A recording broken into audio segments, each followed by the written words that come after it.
በስመ አብ ወወልድ ወመንፈስ ቅዱስ አሐዱ አምላክ አሜን።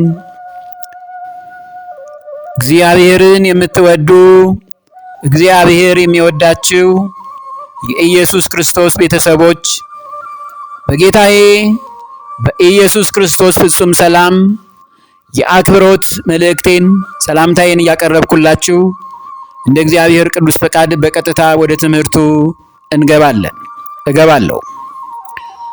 ትንቢተ ኤርምያስ ምዕራፍ 13 ቁጥር 23 ላይ በውኑ ኢትዮጵያዊ መልኩን ነብር ዝንጉርጉርነትን ይለውጥ ዘንድ ይችላልን በሚል ነበር ቁጥር 2 ትምህርታችንን ያቆም ነው። አሁን እንደ እግዚአብሔር ቅዱስ ፈቃድ ቁጥር 3 የምንማረው ትምህርት ከዚሁ ይጀምራል ማለት ነው።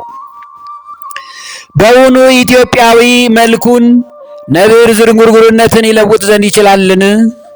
ዛሬ ግን ኢትዮጵያውያን ይህን መልክ መቀየር እንደማንችል አስቀድሞ በነቢዩ ኤርምያስ ላይ እግዚአብሔር ትንቢቱን ተናግሮ ነበር። አይ ወንድ ለወንድ ይቻላል፣ ሴት ለሴት ደግሞ ይቻላል በሚል የምዕራባውያኑን ትውቂያ ተቀብለው ብዙ ኢትዮጵያውያን ከእግዚአብሔር መንገድ ተለይተዋል። ኢትዮጵያዊ ግን መልኩን አይቀይርም።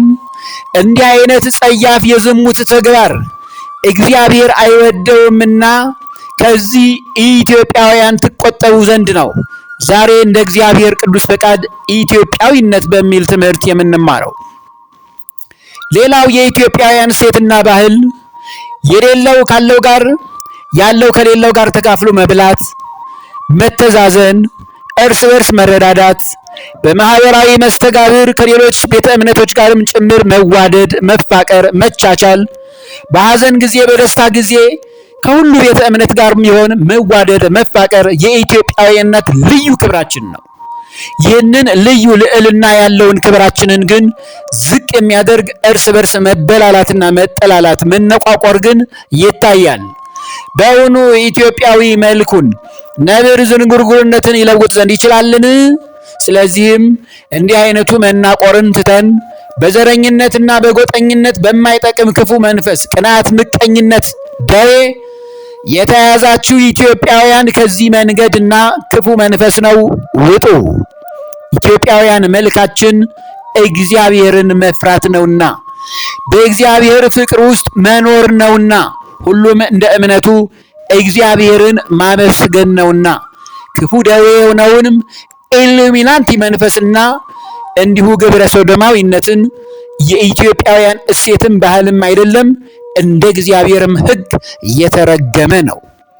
በዚህ መንገድ የሄዳችሁ ኢትዮጵያውያን ፈጥናችሁ ንስሐ ግቡ፣ አልያ በመቅሰፍት እግዚአብሔር ይጎበኛችኋል፣ መልካችሁን ቀይራችኋልና ነው። መልካም። ኢትዮጵያዊው አቤሜሌክ በሀገረ እስራኤል ሆኖ ከሀገሩ አልፎ ተርፎ የዚችን ሀገር ጥፋት አታሳየኝ እያለ ወደ እግዚአብሔር ይጸልይ ነበር። ተረፈ ኤርምያስ ምዕራፍ 9 ቁጥር 10 ላይ አቤሜሌክም ኤርምያስ ከላከው ቦታ በቀትር ጊዜ በለሱን አመጣ፣ ጽፍቅ ያለች ዱርንም አገኘ፣ ጥቂትም ያርፍ ዘንድ በጥላዋ ስር ተቀመጠ። በለስ ያለበትን ሙዳይ ተንተርሶ 66 ዓመት ተኛ፣ ከመኝታውም አልነቃም ነው የሚለው። ድንገት ሂድ በለስ አምጣ ብሎ ነቢዩ ኤርምያስ ላከው። እስራኤል ልትጠፋ ጥቂት ደቂቃዎች ቀርተዋት ነበርና ይህ ሰው ግን ከሀገሩ አልፎ ለእስራኤል ሀገር ጥፋቷን አታሳየኝ እያለ ዘመኑን ሲጸልይ የነበረ ሰው ነው። ኢትዮጵያውያን ከራሳቸው አልፈው ተርፈው ለሌላ ወገን የሚያዝኑ የሚያስቡ ሩህሩህ ሕዝብ ያለባት አገር ናት። ይሄንን እሴት ነው ጠብቀን ልንቀጥል የሚገባው።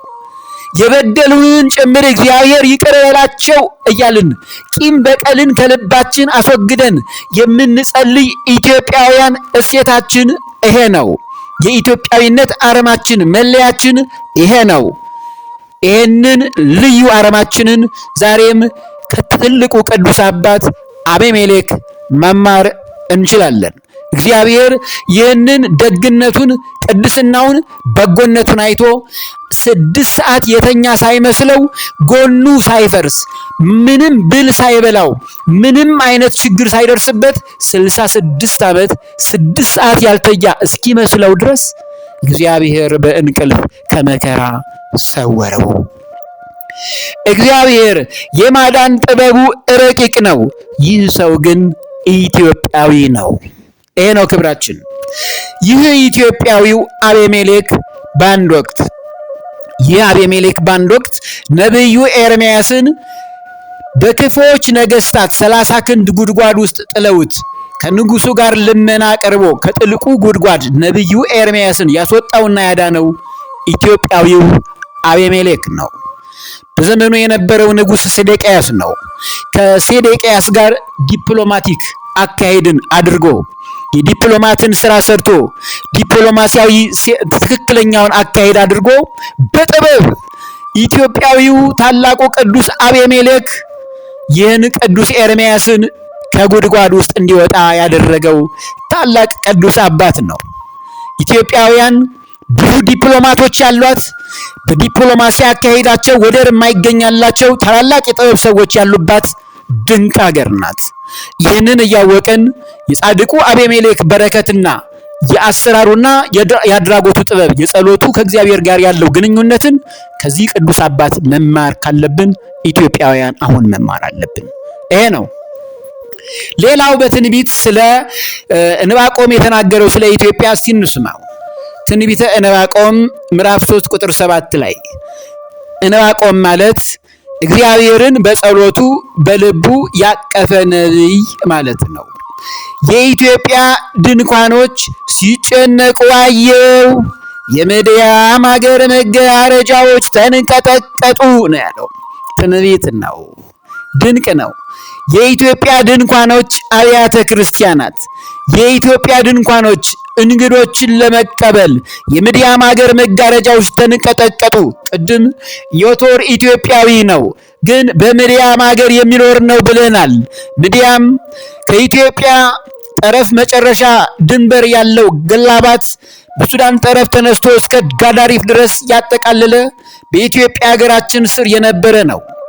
እኔም በዚህ አጋጣሚ ይህንን ሀገር እስከ ካርቱም፣ ጋዳሪፍን፣ ጋላባትን በአካል ማውቃቸው ሀገራት ናቸው።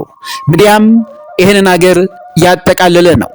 ትንቢተ ዕንባቆም ምዕራፍ 3 ቁጥር 7 ላይ የኢትዮጵያ ድንኳኖች ሲጨነቁ አየሁ ያለው እግዚአብሔር ክርስቶስ በእናቱ እቅፍ ወደ ኢትዮጵያ ምድር ከስደት መልስ መጥቷልና የምድያም ሀገር መጋረጃዎች ተንቀጠቀጡ አለ። እንግዳን ተቀባይና አክባሪ ናቸው ኢትዮጵያውያን።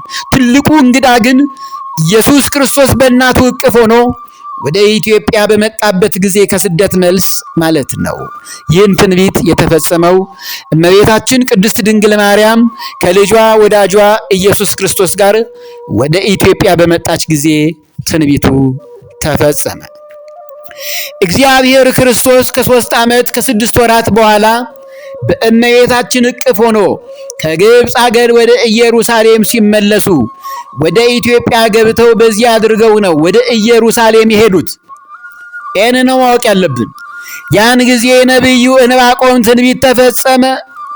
እመቤታችንና ልጇ ወዳጇ ከግብፅ ሀገር ወጥተው መንገድ ሲጀምሩ ልጇ ወዳጇ በእናቱ በእመቤታችን ጀርባ ላይ ሆኖ ፊቱን በስተደቡብ አቅጣጫ እያዞረ ደጋግሞ ሲመለከት ልጄ ሆይ ምን እያየ ነው አለችው።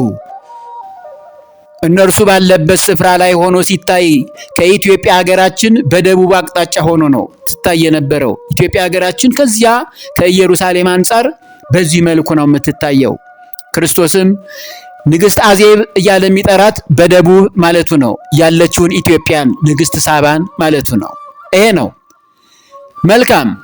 ይህች ሀገር ሰሜን የሚያከብሩ እግዚአብሔርን የሚወድዱ ፈሪሃ እግዚአብሔር ያላቸው ለኔ ክርስቶስ በምስጋና ጸሎታቸው በጣም የቀረቡ ሰዎች ያሉባት ሀገር ናትና አገሪቱን የአስራት ሀገር ተወላጆቿን የቃል ኪዳን ልጆች አድርጌ ሰጥቼሻለሁ ሲል ከስደት እየተመለሱ ወደ ኢትዮጵያ መጥተው ነበርና ያን ጊዜ ቃል ኪዳን ገባላት።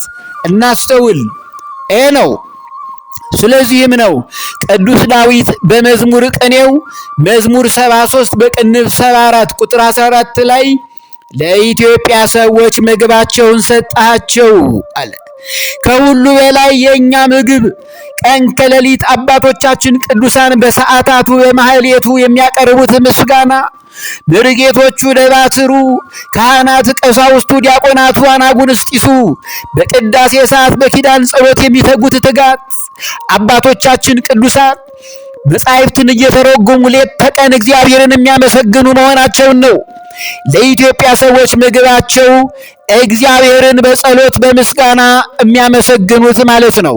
ከዚያም ባሻገር ለኛ ለኢትዮጵያውያን ሰዎች ምግባችን ቅድስት ድንግል ማርያምን ቅድስት ቅድስት ቅድስት እያልን እግዚአብሔር የባረካት የቀደሳት የለያትን እናት ድንግል ማርያምን ለኛ ቃል ኪዳን ሀገር የአስራት ሀገሯ ኢትዮጵያ እኛም ልጆቿ የቃል ኪዳን ልጆቿ ስለሆንን ለኢትዮጵያ ሰዎች ምግባቸውን ሰጣቸው አለ። ለዚህ ነው ማርያም ማርያም ማርያም ሕፃናቱ አረጋውያቱ የምንለው የሚሉት። ፍቅሯ በረከቷ ዛሬም በመላው ዓለም ላይ ባሉ ወገኖቻችን ላይ ሁሉ የሰው ልጆች ላይ ሁሉ ይደር። ይሄ ነው።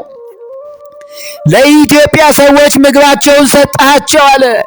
ይሄ ነው። እግዚአብሔር አሳልፎ ድንግል ማርያምን ለኛ እንድትጠብቀን ሰጠን። ዛሬም ኢትዮጵያ የድንግል ማርያም የአስራት ሀገሯ ናት። እኛም ልጆቿ የቃል ኪዳን ልጆቿ ነን። ስለዚህ እግዚአብሔር ኢትዮጵያን ይጠብቃታል። ኢትዮጵያዊነት ክብር ከፍ ከፍ ይላል በድንግል ማርያም ምልጃና ጸሎት። ኢትዮጵያውያን አሁን የምትሰሙኝ ሁሉ በዚህ ማይክሮ ሰከንድ እንዳትጠራጠሩ። ኢትዮጵያን ድንግል ማርያም በምልጃዋ ከመከራዋ ታድናታለች፣ ሕዝቦቿንም ትባርካለች። የቀድሞ ክብሯንም በምልጃ በጸሎቷ ከእግዚአብሔር ጋር ተነጋግራ ታስመልሳታለች። በእውነት ደስ ይበላችሁ። እግዚአብሔር ይክበር ይመስገን። አሜን። ይሄ ነው እንግዲህ ቀጣዩን ትምህርት እንደ እግዚአብሔር ቅዱስ ፈቃድ ቁጥር 4ን ካለን ጊዜ አንጻር እዚሁ ላይ ይሄ ይቆየንና በሚቀጥለው ቁጥር 4 ትምህርታችንን እንመለከታለን ማለት ነው። ትምህርቱ እዚሁ ላይ ይቆየን።